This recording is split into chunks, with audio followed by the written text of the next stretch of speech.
Hey, this is Bob Sears again, and I want to talk about manifesting money, right? Like, I talked a little bit about a client who, I had seen it over and over and over and over and over and over and over and over and over again, how quote miracles happened and people manifested the money they needed to get into a program. And I want to share a story of when I first realized that this could happen was,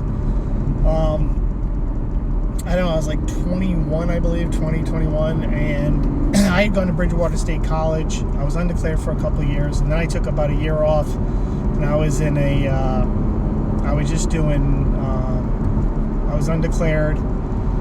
I was doing some work at a junior college, just taking classes, business classes, and just trying to, stay in school, but really was undeclared for this whole time. And then I met a friend of mine, and he's like, why don't you just go back to Bridgewater and I really want to do aviation.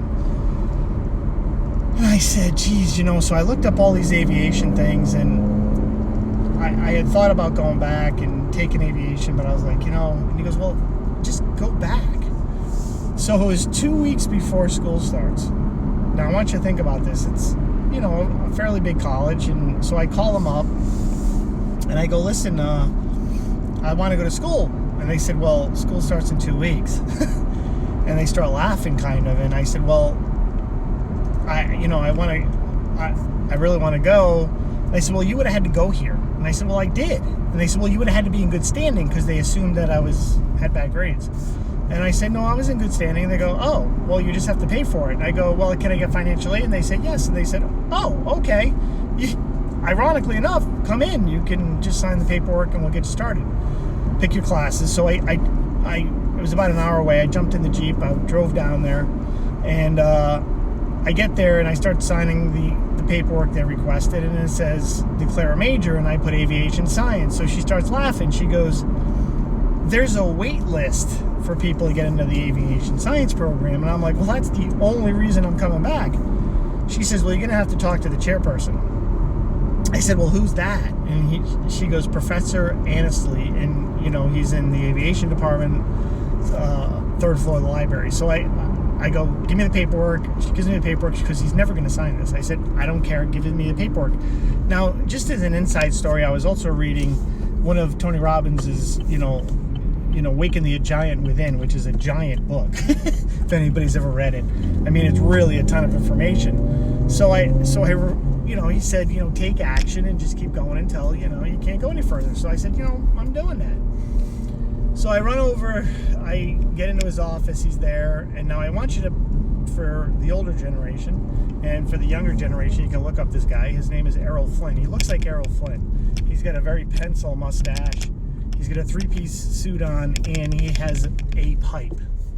And he glares over at me when I walk in. I go, Professor Annesley? He's like, yes. I said, I want to talk to you about joining the aviation program. And he looks at me like, yeah, okay.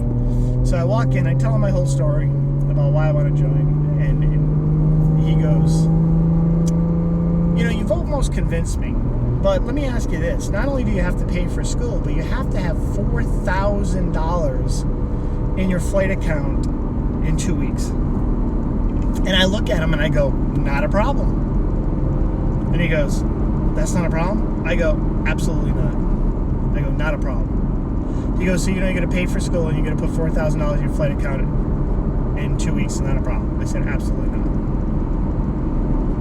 He goes, I can't believe I'm going to do this. Give me the paperwork. So I give him the paperwork, he signs it. And what people don't know is I actually left that room, and it was a brick building, and I went up against the bricks right outside his office and said, what the F did I just do? What the F did I... He might as well ask me for $1 million, because there was no freaking way I was going to get $4,000. I want you to think about that. I just made a decision. I was congruent in my thought process. I was without fear. I just was going through the process. And I'm like, I'm doing this. So he said yes.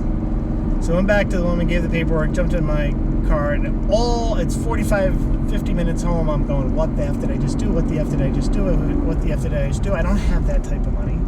My parents don't have that type of money. I don't know where I'm going to get $4,000 in 2 weeks. Financial aid, yes, but $4,000 to put in my flight account, I don't know how I'm going to do that. So I get back, and I call one of my good friends, Mark, and I call him up and I say, he goes, how'd it go?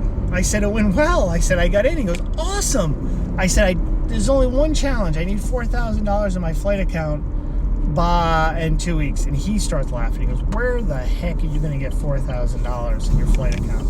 And I said, that's a great question. I have no idea. So he starts laughing. He goes, oh my God. So he goes, why don't you come over? I said, okay. So I head over there and I walk in his house and his grandmother looks at me and she goes, hey, here's $4,000. I heard that you need it for your school, aviation school. So just pay him back when you can. I'm like, what?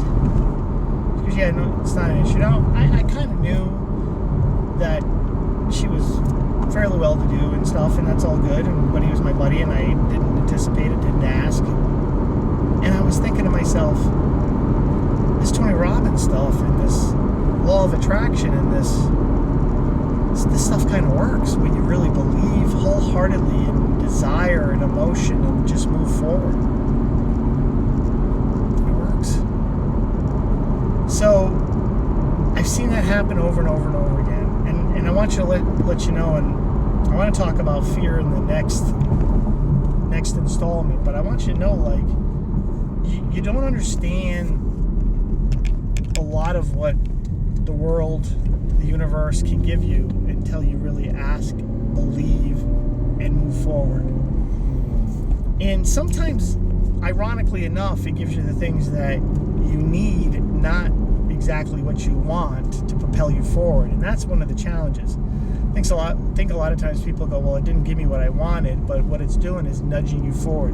What if the things that you get, negatively or positively, are helping propel you forward so that you can achieve the goals and the desires of that it knows you need to achieve to get to where you want to go in the future? What if that's the case?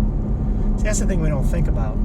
So I want you to think about that. I hope you have a fantastic day, and really do me a favor, like and follow me, and just comment below, talk about the things you want to talk about. I'd love to get some ideas from you, so as I move forward with this and we go into this long-term relationship, that I have some different ideas and concepts and strategies that you want to talk about, I can share with you. So I hope everybody has a great day, and